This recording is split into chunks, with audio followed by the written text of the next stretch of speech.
এটা ব্লেজারের হাতার গোলপাট সবসময় এই যে এমনই হয়। আর এই যে এটা হলো হাতার মোহরের দাগ। সর্বপ্রথমত এই গোলপাটগুলোর এই যে এরকম করে মার্কা তুলতে হবে।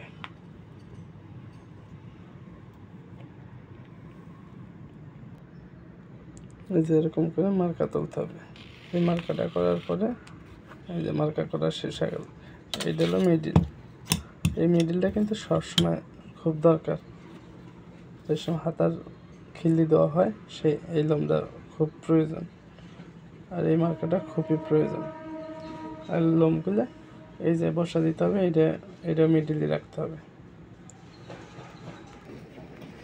এই যে হাতার মুখে সবসময় যেরকম মার্কা করে দিতে হবে। মার্কাটা করে দিলাম। মার্কা করা লাগলো।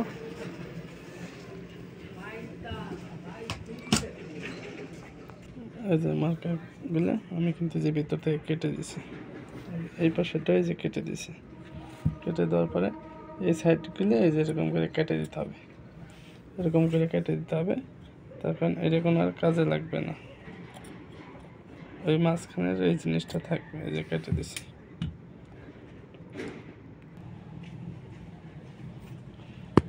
এই যে এরকম করে বসা দিতে হবে। এই যে এগুলো বসাই দিছি। এই সাইডের থেকে কিন্তু বাদ রাখছি 2 পয়েন্টের মতো বাদ, এই পাশের থেকে 2 পয়েন্টের মতো বাদ। এই বাদ রাখার পরে এই জিনিসটা এই যে মার্কার থেকে এরকম করে যে বাজতে দিলাম। এই যে বাজতে দিচ্ছি, দেওয়ার পরে যে এই যে বসাই দিলাম। এটা বসানো শেষ। আর এই যে সাইডে যদি বেশি থাকে এগুলো কেটে দিতে হবে। এই যে সাইডে বেশি আছে, এই যে কেটে দিলাম। সেম এই পাশেরটাও এই যে এরকম করে বাজতে দিতে হবে। এই যে বাজতে দিছি, দেওয়ার পরে এই যে বাজ করে দিলাম। এই জিনিসটা কিন্তু থাকবে। এই জিনিসটা যদি থাকে তাহলে কোটের হাতা ঠিক থাকবে।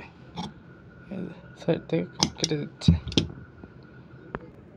কোটের হাতা ভাঙা কিন্তু শেষ। এই যে কোটের হাতা ভাঙা শেষ।